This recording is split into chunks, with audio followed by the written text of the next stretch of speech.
Hello and welcome, I'm Thomas Porteous and you're watching The World Report on NewsX World. Let's take a look at some of the top headlines this hour. President Trump says he will tell European leaders at Davos that the US has to have Greenland for global security. EU Chief Ursula von der Leyen calls his tariff threats a mistake and vows a united response. The UK government approves plans for China to build a large embassy in central London.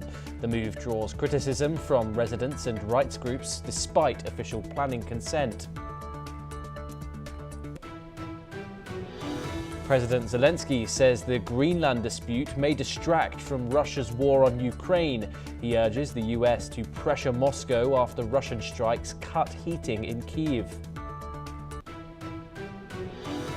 Dozens of ISIS fighters escaped prison during heavy clashes between Syrian forces and Kurdish-led fighters.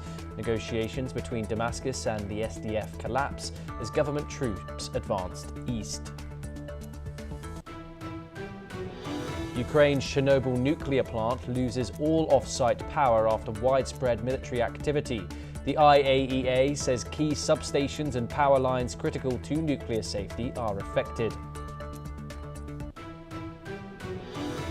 The UK defends its plan to cede Chagos sovereignty to Mauritius after President Trump calls it great stupidity. London says the deal protects the US-UK military base under a 99-year lease. Israeli bulldozers begin demolishing structures at UNRWA's East Jerusalem headquarters. Israel says the site has no legal immunity, while UNRWA calls it an unprecedented attack. Netflix submits an all-cash $82.7 billion offer for Warner Bros. Discovery studio and streaming assets. The bid has full board support and seeks to block a rival move by Paramount.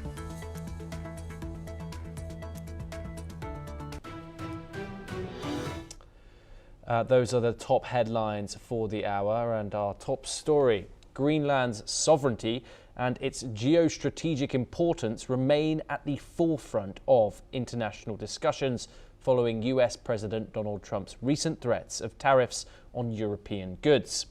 Greenland's Prime Minister has expressed frustration over disrespect on social media, emphasizing that the island is working on a closer cooperation with the European Union. Meanwhile, the French President Emmanuel Macron has reaffirmed Europe's commitment to national sovereignty, stressing the importance of cooperation over competition. During a speech at the World Economic Forum, Macron stated the following. It's clearly a very concerning time, because we are killing the structure where we can fix the situation and the common challenges we have. Without collective governance, cooperation gives way to relentless competition.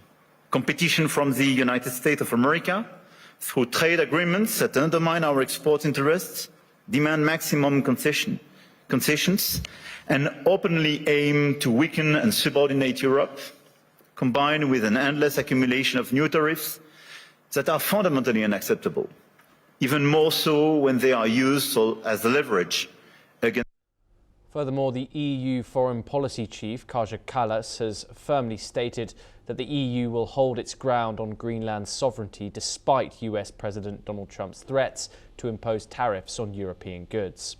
Let's take a listen in. Greenland belongs to its people. No threat or tariffs will change that. Sovereignty is not for trade. The European Union stands without doubt with Greenland and the Kingdom of Denmark in defence of their territorial integrity and sovereignty. Our response must be to remain calm, hold our ground, and act in unity. Let me be abundantly clear.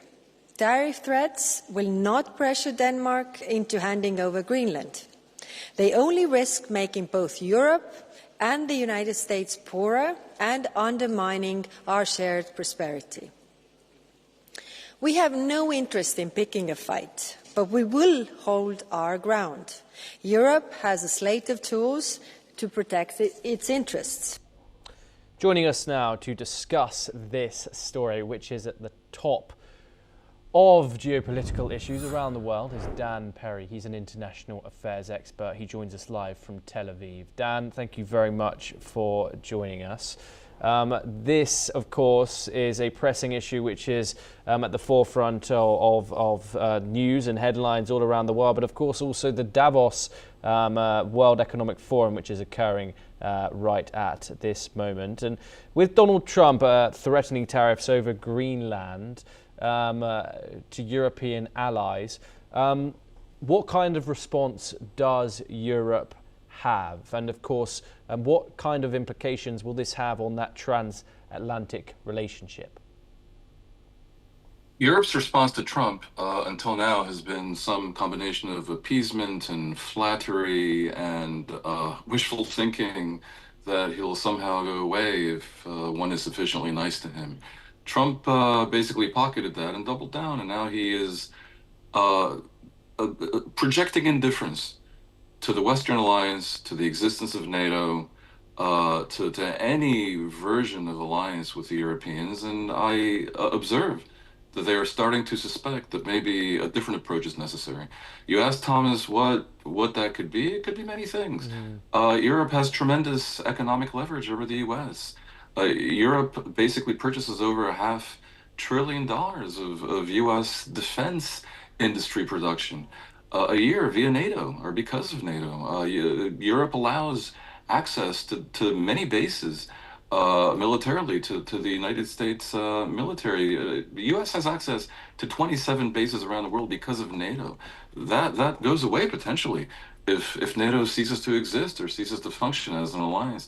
NATO also, the only time it ever invoked Article 5 was on behalf of the U.S. after 9/11, which freed up U.S. forces to conduct their activities in Afghanistan and Iraq. The U.S. benefits enormously from its trade relations with the EU and from the existence of NATO. The U.S. would benefit hardly at all from owning Greenland, and the entire planet would be impoverished, literally and figuratively, if the rules-based order that basically says I can't just demand a country because I want their minerals were to be thrown into the trash. And in particular, if the fact that the U.S. can act this way it ends up emboldening Russia and Ukraine and the Baltics and Eastern Europe and China and Taiwan, as we suspect it will, then the result could be some early version of World War III, which is not good for the U.S.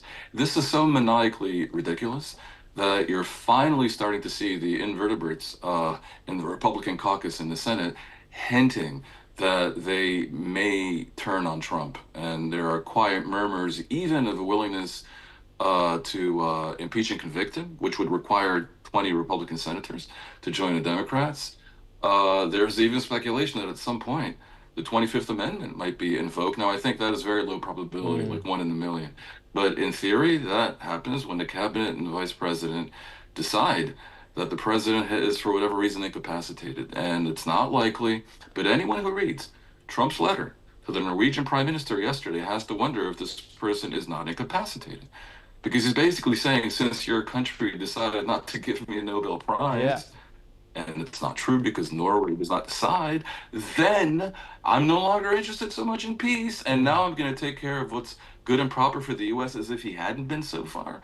I mean, this infantile obsession with a Nobel Prize and this total transactionalism about everything is rightly freaking the Europeans out. And the timing is wonderfully convenient because everyone's going to be at Davos, which is a perfect setting for a version of something that happens too rarely, weirdly rarely in this world, which is very clear public diplomacy.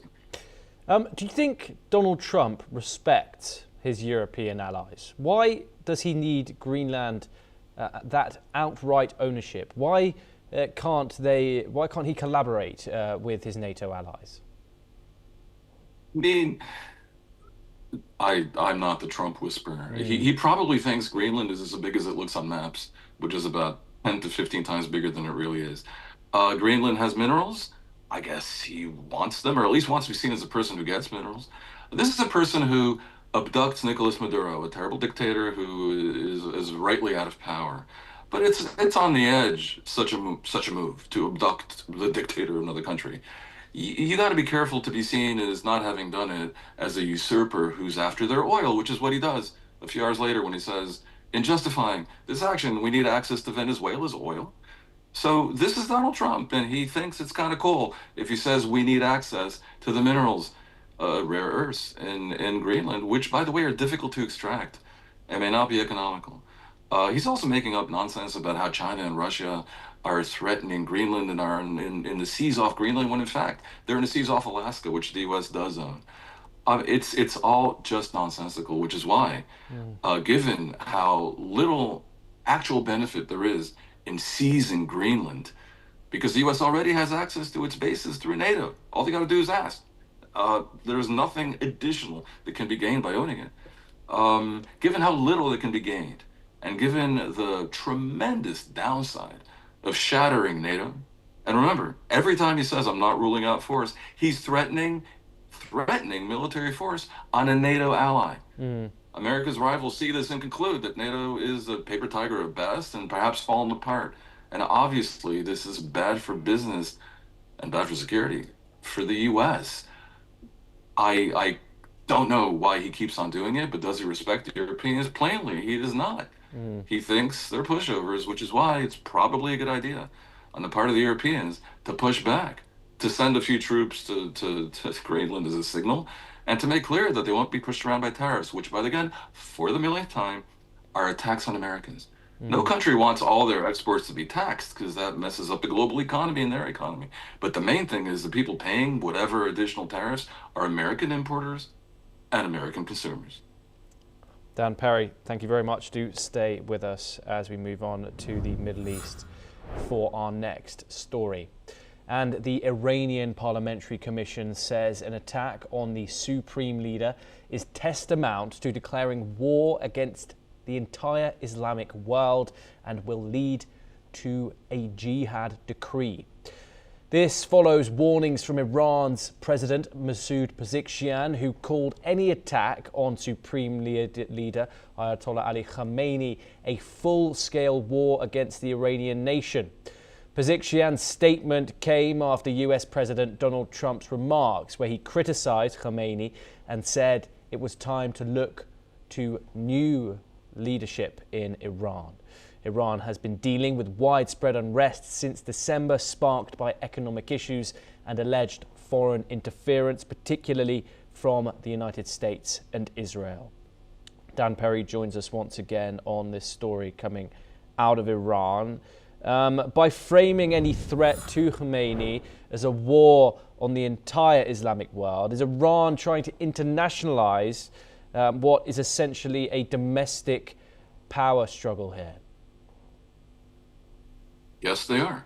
And they do so probably not totally in vain, because some people among the billion or so Muslims in the world are going to be convinced by this and are going to be certain that whatever intervention happens in Iran is an affront to Islam. But the reality is that an intervention in Iran, which may or may not be wise, may or may not succeed, would in no way be an attack on Islam, and would in no way be an attack even on the people of Iran, as Pezeshkian said.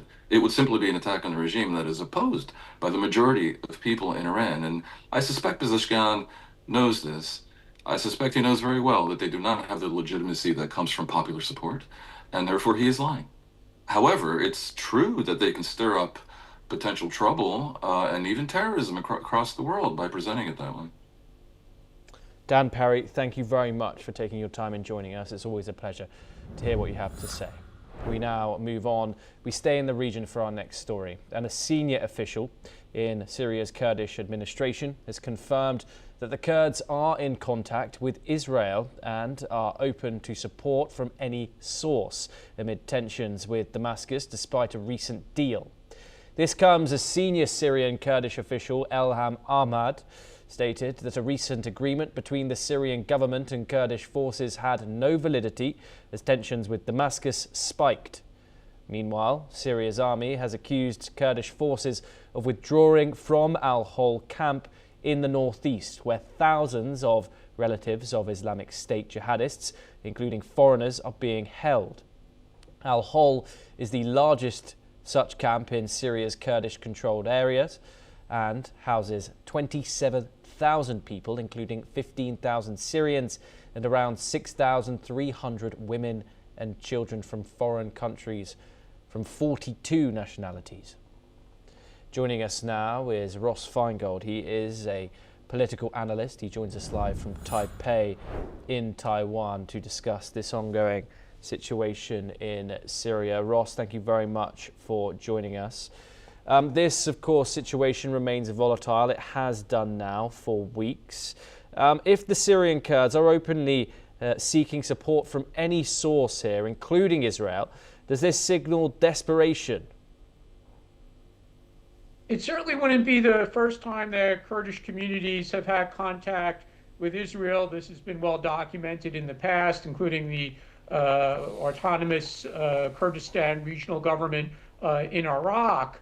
But the Kurdish community, the political and military leadership in Syria have a very stark choice to make here, which is either they continue to hold their weapons and try to fight for either independence or autonomy, or they give up their weapons and they participate in a peacemaking process, in a national unification unity process, and hope that it's successful. Unfortunately, they have reason to be suspicious based on recent decades' history. So it's understandable that they are suspicious. But even if Israel is willing to assist the Syrian Kurds, at the moment, we do see the Trump administration, which frankly is the most powerful stakeholder outside of Syria here. The U.S. government seems to favor a national unity process led by the central government in Damascus. And if that's going to be the United States position, I don't think Israel is going to act in contrast to that. And that's really going to leave the Syrian Kurds with no choice but to participate in negotiations and give up their weapons as well. And Ross, Elham Ahmad says the deal with Damascus had no validity to begin with. Was this deal ever even real? We don't know.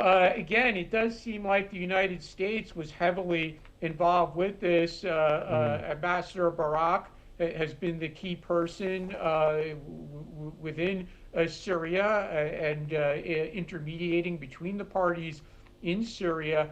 So it does appear that there was a deal. There was a series of announcements by President al-Shara as well with regard to certain rights that the Syrian Kurds would have. And it did seem that the Syrian Kurds and their military began withdrawing from a number of areas that they had occupied for quite a period of time. So it does seem that there was, in fact, a deal. There could be buyer's remorse. Again, it would be no surprise if many people in the community, whether in the political side or the military side, are saying, whoa, maybe this is moving too fast, because, again, the history is that the central government has not treated this minority group very well. Ross, do stay with us as we move on to our next story and we head over to the United Kingdom. And the UK has reacted with surprise to President Donald Trump's recent comments about the Chagos Islands. In a shift from his previous endorsement, Trump now questions the deal between the UK and Mauritius, which allows for resettlement of Chagosians on some of the islands.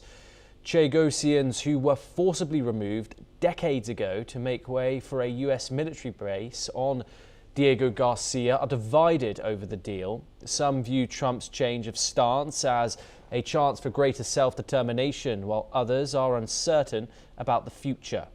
The UK government continues to back the agreement, emphasising its importance despite growing concerns over the potential impact on the Chagos Islanders' rights. Let's listen into what a UK minister, Stephen Doherty, had to say. In May, the US Secretary of State said the Trump administration is determined that this agreement secures the long-term, stable and effective operation of the joint US-UK military facility on Diego Garcia, we will of course have discussions with the administration in the coming days to remind them of the strength of this deal and how it secures the base. And I am surprised these comments have been made obviously in the context of difficult conversations about Greenland, which... Ross Feingold joins us once again to discuss this development. Ross, Trump once backed the the UK Mauritius deal. Now he is questioning it. Is this about US military interests in Diego Garcia or something else? First, I just checked the announcement from last May by Secretary of State Rubio supporting the UK agreement with Mauritius is still on the website. So I suggest the audience better download and copy that before it gets removed. But yes, the United States did appear to support this arrangement. But looking at it through the lens of the Trump administration's approach to Greenland, to the Panama Canal. It comes as no surprise that the U.S. Actually is taking the position, and President Trump specifically, that the United States has a significant national security interest in maintaining the presence on Diego Garcia without any time horizon whatsoever. And the deal that the UK has negotiated with Mauritius does have a time horizon, however far into the future that might be. So looking at it from a more hawkish United States national security perspective, it's no surprise that President Trump is taking this view. Why he didn't take this view earlier, not sure. Again, his first few months in office, he was focused on Canada and other parts of the world, such as the ceasefire in Gaza, the war in Ukraine. So there could be reasons why it wasn't high on President Trump's agenda. Also should keep in mind that at the time that the UK initially reached the agreement in 2024 and then moved to final negotiations and signing it in the spring of 2025, there was a lot of opposition in the UK, specifically Conservative Party politicians were always against this deal. And there were scholars, national security experts in the United States who also were opposed to the deal all along. So that Trump is taking this position, it really is actually kind of consistent with his approach to United States security interests worldwide. And of course, Donald Trump called this deal a great act of stupidity. How do you analyse his current view on the United Kingdom? Of course, he's just put tariffs on London as well. After a seemingly good relationship between himself and Keir Starmer. Of course, the UK was also the first country to have a trade deal announced post-tariff Rose Garden speech. How do you assess the relationship between Washington and London right now? This relationship was always on weak grounds, and the reason why I say so is for no other reason than Trump is a conservative, he's a Republican, and Starmer's left of center, he's labor. So ideologically, the two leaders are coming from very different starting points. Their views on a number of issues differ significantly. For example, climate change and how to respond to that. Other types of international issues, Ukraine, for example, very big disagreement on that as well. International aid in the developing world. I'm sure Starmer would have preferred the United States maintain its same level of giving in places like Africa and U.S. participation in international organizations like the World Health Organization. So yeah, they did have the successes in their relationship. They seem to get along personally. Trump did make the trade deal, as you mentioned. Trump had the successful visit to London last year. But always this relationship was on thin ground. And also keep in mind, notwithstanding Brexit, Starmer is a Europeanist. He would have preferred that the UK had stayed in the European Union. So significant different views on a number of issues between the two men. Not surprising that it ultimately might fall apart. Ross Feingold, thank you very much for taking the time and joining us. It's always a pleasure to talk to you. We now move on and we stay in Europe. Following the tragic train crash in southern Spain, which has claimed at least 41 lives, heavy machinery is being used to assist the recovery. The rescuers worked through a second night as more bodies are feared to be trapped in the wreckage. More than 120 people were injured when carriages on a Madrid-bound train derailed and crossed over on to the opposite tracks, hitting an oncoming train in Adamas on Sunday. As per the reports, a faulty or damaged weld on a rail is being investigated as a factor in the crash, and the Transport Minister, Oscar Puente, has said that the death toll is not yet final, suggesting the death toll is likely to rise. Meanwhile, relatives of the missing people continue to remain hopeful. Let's in fact listen in to what Orisis Sevilla, the wife of a missing passenger, Victor Turan, had to say on the incident. Cada segundo que pasa se te hace eterno, cada minuto que no pasa tiempo. ¿En qué vagón estaba su marido del tren? No lo sé. ¿No sabes? No lo sé. Yo pensaba que estaba en los últimos porque él me dijo de que había llegado con las justas a coger el tren, pues yo suponía, pero me indican de que no, que o sea, lo compras y te subes y te sientas donde gustes. We turn to the African continent now, and Uganda's army chief, who is the son of newly re-elected President Yoweri Museveni, has threatened to hunt down and kill opposition leader Bobi Wine, who is in hiding after losing last week's election.